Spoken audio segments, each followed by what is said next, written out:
Hi guys, my name is Crystal. Welcome to my YouTube channel. Good afternoon.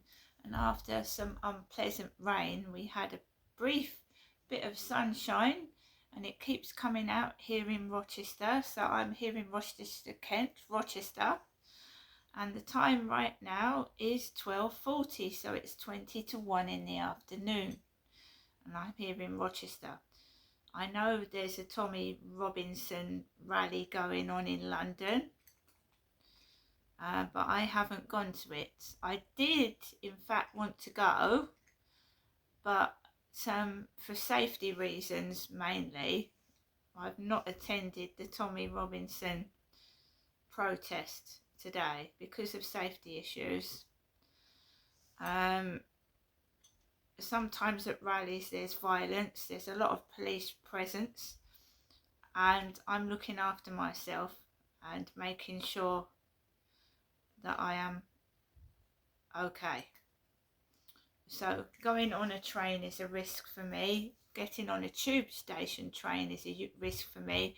And being in the streets of London with great crowds of people is not something that I want to go to or like.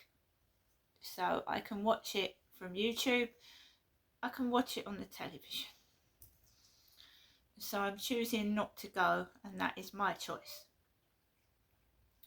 So today I got up later than normal. I'd been woken at 10 to 6 in the morning by the newspaper guy delivering my newspaper, the Mail, which I've gone through this morning. There's a piece about Princess Diana again. Paul Burrell's butler speaking about Princess Diana, who we all know had blonde hair. She was blonde. Right? So I got up. Sorry, there's noise upstairs. It starts the dog off. So I made myself a cup of tea and I prepared to do my YouTube video in the morning, which is stressful in itself because whenever I do a YouTube video, there's usually some kind of noise disturbance or a phone call while I'm doing it, and it's been proven. So I am now nervous doing this video because it starts to get noisy. I have to turn the fans off. I've got fans on 24/7, fans on 24/7 to block the noise out from upstairs and outside. Earphones don't work for me. I've got damage to my right ear, so I can't wear earphones. I tried to put earplugs in my ears for several weeks and I got an infection in my ear. Because they get bits of them come off in your ear. So I don't want to stick earplugs in my ears as a resolution to the noise nuisance. So I'm choosing not to wear earplugs at the moment. It's difficult, and it's difficult to try and prove to people that you are suffering gang stalking and neighbour nuisance. It's really hard to prove, but now I've got everything in separate files, about 6 or 7 files of proof of the vehicles as well being used to harass me outside, vehicles with what they're saying on their number plates and them coming towards me and driving on the pavement. And if I go back through my videos, I've got 11,000 videos, guys.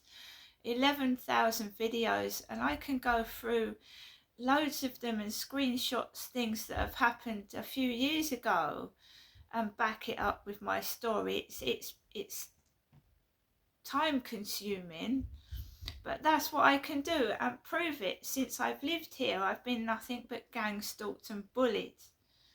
And if someone is big, so what? If I'm big, so what? I don't want to be anorexic. I don't want to lose weight. I want to be who I am. They're trying to take away my identity and make me into a skinny wreck that they control. A skinny anorexic wreck that they can control and keep under their command. I don't think so. So I went out this morning. It was pouring down with rain. I took my cancer research umbrella Pink and Black. It's for, I paid for cancer research, donated to it.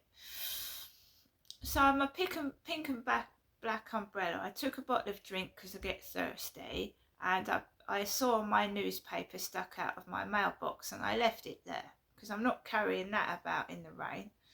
Went outside of the building, and I went up towards the field, and I noticed a van with Mears on it, MEARS, in Thurrock, THURROCK, Thurrock. Now this person's got a childish mentality, right? And they pick and prey on your insecurities. So if you think you're fat, we've got cars driving around and parked static with fat number plates, ho number plates. So fat ho and or og, half the word ugly. And these just aren't random vehicles and cars. These are being staged. And do you know what I say to the perpetrator? Instead of staging all this, can you give the money you're wasting to the poor and the needy and the hungry? Instead of all this surveillance and waste of money you're spending on me and irritating me, can you give it to charity, the poor and the needy and the hungry? Because you're wasting money and I'm just gathering evidence against all of you.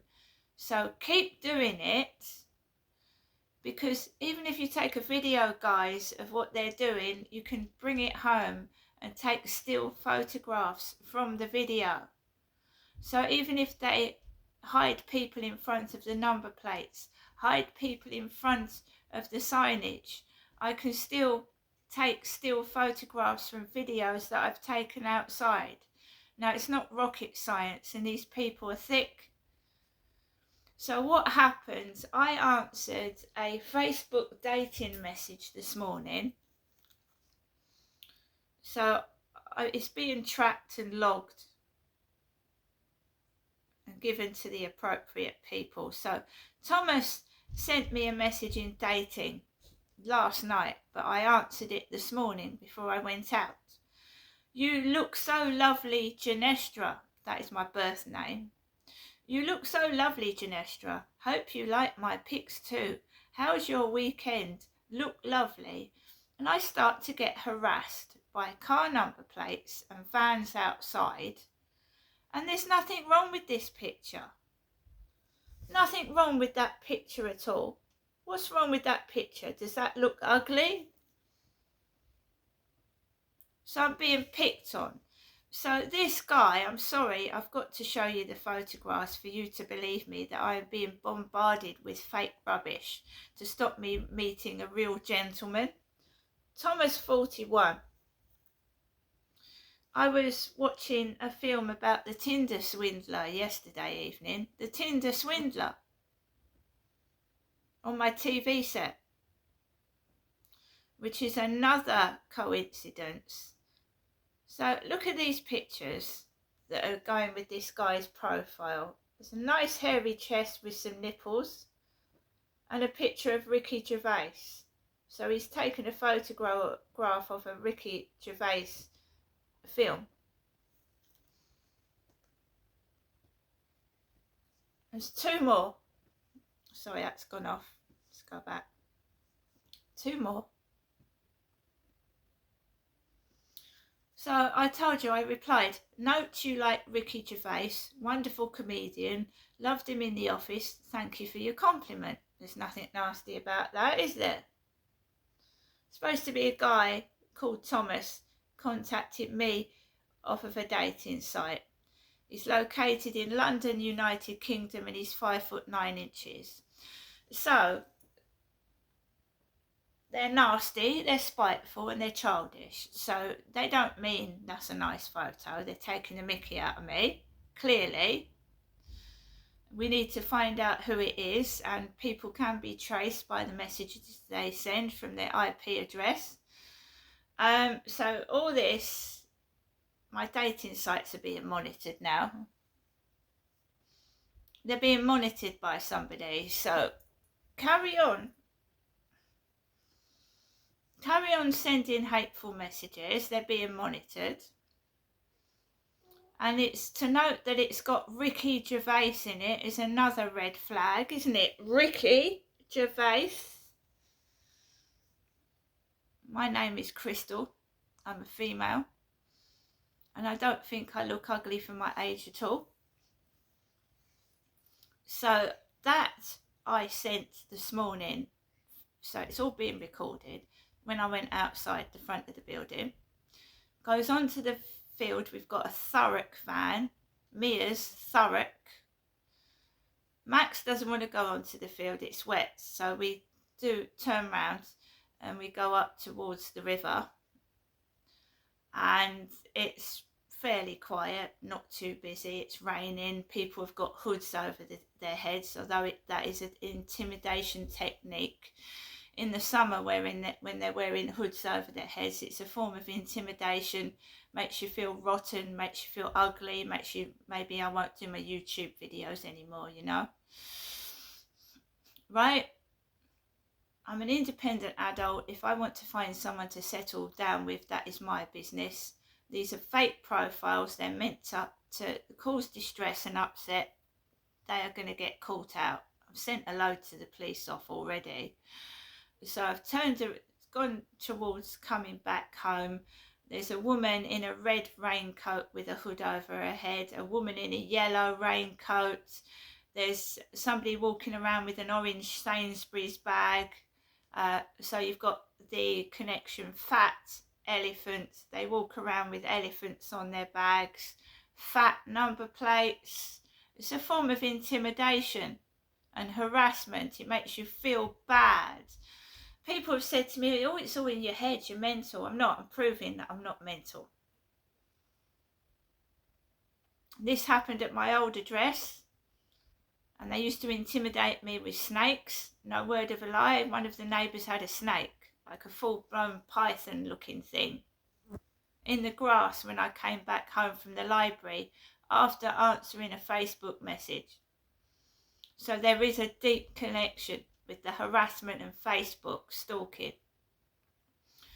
So as I was turning round the bottom of the road, an express removals van came towards me, and it drove on the pavement. So I've taken a still of that, and I've got the driver's face. I've got the driver's face from that video, and a still footage of the lorry and where it's come from. So if anything happens, I've got full evidence to give to the police. When the police have interviewed me in backs of cars and in police stations, they've gone, have you got any evidence? And I've had videos. Now I'm taking still footage from the videos, so the police cannot deny that I've got proof anymore. Because I've sat in the back of the car and I've gone, oh, I've taken a video of it. I've got to go through like half an hour's footage. Now I'm going through my videos, taking mini videos, and I'm also taking still footage of people and number plates and what these people are doing, saying, and what they look like. So what started off as a game is now serious, right? It's serious harassment. Driving vehicles on the pavement towards me, it's harassment, it's serious, right? And I've got vehicles in the past, it's illegal to drive on the pavement. So what the fuck is going on, especially driving towards someone in a threatening manner? So what is going on, guys? What is it? It's a major cover-up, and it's corruption. That's what it is. Corruption. So I've come back into my flat. The bin store has completely been cleaned out. It looks immaculate. They've really cleaned it out. And we'll see how long it stays like that before they start piling it up with dangerous bits of furniture and crap again.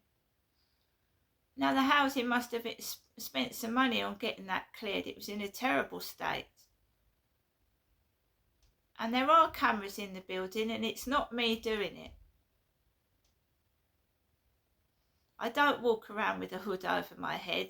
because I'm proud of myself, right? So when I'm in the building, even going to the mailbox, I haven't got a hood over my head because I'm proud of myself. I don't walk around, I don't need to hide anything. I am telling the truth. I'm completely innocent. I'm a victim, not a perpetrator, and I'm nothing to be afraid of. So everything is also being logged down on my phone. Every tiny incident, coincidence, things that link together, messages, WhatsApp or otherwise, are all being tracked. So the reason I'm being quiet in my flat is I've got nothing to be afraid of anymore. So there you go. I've got nothing to be afraid of. I've got nothing to be ashamed of. I'm completely innocent. And the things that have been done to me in the past, if they come out, it's the perpetrator's fault, not mine. They shouldn't have done it to me. And intimidating and using bully boy tactics, e.g. violence and, severe intimidation, they're going to get into trouble. I know I'm being watched. I know people are going down my personal phone and stealing, whether it's newspapers or whoever it is. I know my content is being stolen and listened to. My WhatsApp calls, ordinary phone calls, WhatsApp messages are being gone through. Hence I wake up, read the newspapers and see that a newspaper has stolen my story and given it to somebody else. And don't forget that the newspapers made the fun out of Princess Diana, especially the Sun. They called her Fat Face. That was the Sun newspaper, called Princess Diana Fat Face under one of her videos. She stuck up for herself. And she made the newspapers millions of pounds, and that's the way they repaid Princess Diana. And they stalked her to the day she died. She was followed by paparazzi in that Paris tunnel.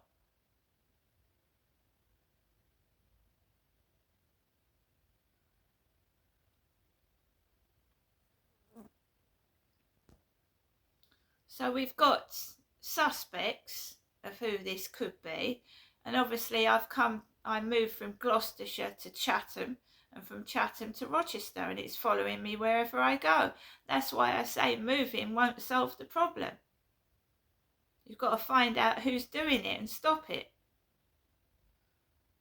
And who all these people connected with, who's telling them all to do this.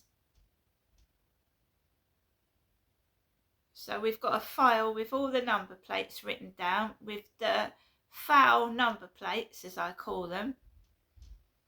Foul number plates: ho, fat, ugh, og.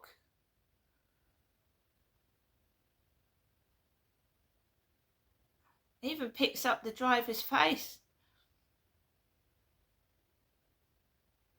And they're not pretty. Some of them ain't pretty. They're old drivers, elderly drivers. Elderly.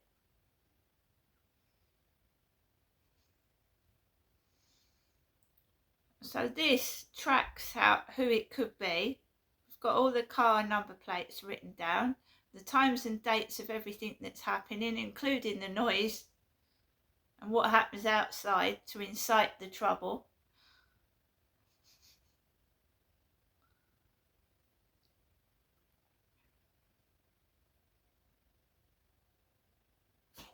And running up and down saying yuck and isn't very nice, is it? When you're living underneath it, running up and down, yuck, it's not nice, is it?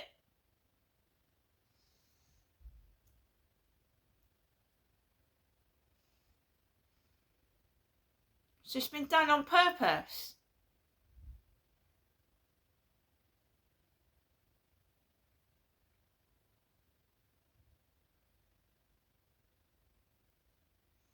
I've noticed also when I'm writing down my logs, they'll be outside my flat trying to intimidate me with what I've written.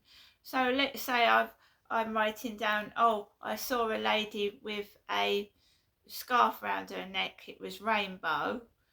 I'll go out to the window and they'll send someone down the road wearing a rainbow scarf. So it feels like you're being watched through, do you know what I mean? This is what's going on. This is what is going on. So are they watching, or are they, do they know me so well they're trying to trigger me off outside? So you say something in here, it's repeated outside, whether by movement, clothing. So I've told you before, I'll put before I go out, and I'm a woman, so I've got a bra and knickers underneath. And to think that someone's actually watching you undress in your flat is unnerving. So I've changed my t-shirt, I've walked into the Co-op, or I've gone into town, and there's someone wearing the exact same t-shirt. What the fuck is that? What the fuck is that? This has been going on at my old address as well. And the coughing, it's not just coughing, it's deliberate coughing. It's not like someone's got a cold. They're not coughing and sneezing. They cough to each other. It's a signal. It's a signal. Oh, she's there. Let's start the trouble. Neighbours coughing to each other as well. So I get attacked by two sets of neighbours. One coughs to the other one and they both start on me. So they can they don't have to talk and say, oh, she's out there, let's play about with her. They cough to each other. Cough.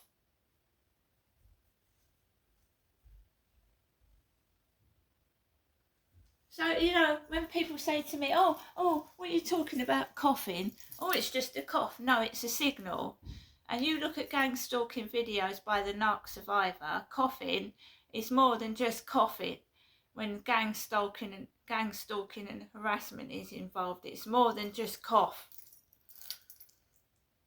He's gone through, I don't know how long I've been going through this. I noticed it in 2006. So that's nearly 20 years now of it. When I reported a serious crime. And the police started stalking and making out I was the criminal when I reported the crime. And this sometimes happens. It happens if you're a whistleblower, if you're reporting sexual abuse, if you leave a narcissistic ex, they stalk you. And in certain circumstances, I've been stalked by more than one person. I was in a women's refuge for a number of years, accommodation. I was in a refuge to start with, and they put me onto safe house accommodation because I've almost been killed. I've had knives being taken to my throat. I've been almost strangled and struck. And I don't feel safe. No, I don't feel protected. I didn't feel protected in the women's refuges because exes still had access to me. It was too near. So you don't put someone in a refuge near the perpetrator. But in my case, they did. They did. In fact, they housed me right down the road from the perpetrator, which is a bit stupid. Because he had access to my bloody front door. The catalogue of catastrophes, of deliberate harassment and authorities allowing the abuser to have access to me where he could have actually killed me is outrageous. It's disgraceful. And they're still at it. The authorities still don't help when I need help. The hospital doesn't treat me properly when I need treatment. When I'm attacked and I'm left there confused and concussed, they don't take me to hospital. This pattern of abuse is still going on. It's not stopping. And no, I don't feel safe in women's refuges because I believe they're involved as well. I mean, we've had sexual harassment in refuges. We've had women invite men back and taking drugs in women's refuge accommodation. and violence in the floor above and above me where I'm living. So who's doing this? Who's doing it if it involves women's refuges and the accommodation? Who is doing this to me? So moving is not going to solve the issue, because the perpetrator wants me isolated and out of nowhere, could possibly murder me, kill me, or do what he likes to me, and I'm be surrounded by nobody. So moving me out into a location where there's no shops, no access to trains is not a good idea, is it? Is it? That flat that I was offered had no transport near, no shops near. So I'd be in my flat with no access to a shop, no access to a railway station. So don't you think that before I move, I need to plan it so the place where I move to is safe and not dangerous? So good luck to whoever lives in that property, because it's not me in there. They don't think, or they're doing it on purpose, or, as I've said before, it feels like stage television. Instead of these looking like... It looks funny, doesn't it? A woman sat in her flat by herself and all this noise going on above her head as she's screaming and shouting for it to stop. So if it's stage television, it looks fucking funny. It looks funny, me banging the ceiling with a broom. It looks funny, but to me it's stressful. And all the domestic violence I've suffered, where if I believe they're watching stage TV, where I've been struck, beaten and left for dead on the floor, that's inexcusable. Inexcusable. So yes, this is all going to a solicitor, and if it goes to court, it goes to court. Let's hope they settle out of court and give me some compensation. And I'm not stopping. No. So I'm staying put, and I'm taking this to court. This has been going on for too long. I've witnessed my mum get hit with cider bottles and get black eyes by my father. The police coming out, fucking off and blaming my mother's mental health. I'm getting struck and fucking told it's my mental health. No, it's not. It's not my mental health.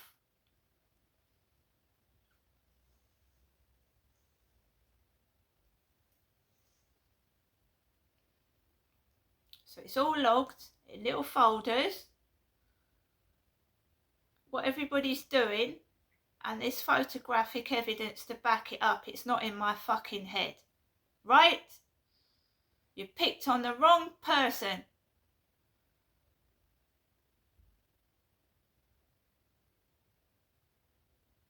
There's a folder with all your number plates in it.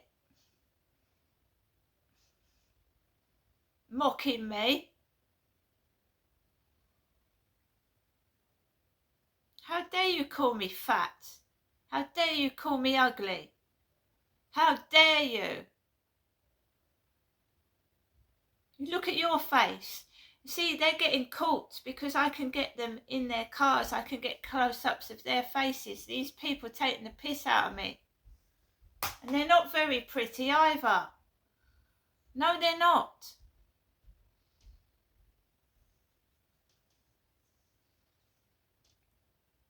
Well, if they're invading my privacy, they're taking the mickey out of me, why would they be worried what they look like if they're wonderful and handsome and pretty and they think I'm ugly? And my post as well, it involves my post. My post is being controlled. That's being photographed. And in some circumstances, it's going to get sent off to the police. The post is involved.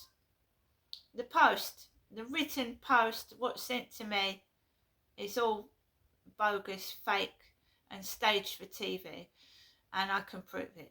So I don't know if anybody else is experiencing what I'm experiencing, but I'm telling the truth. I've got files of it all. I've got evidence to back it up.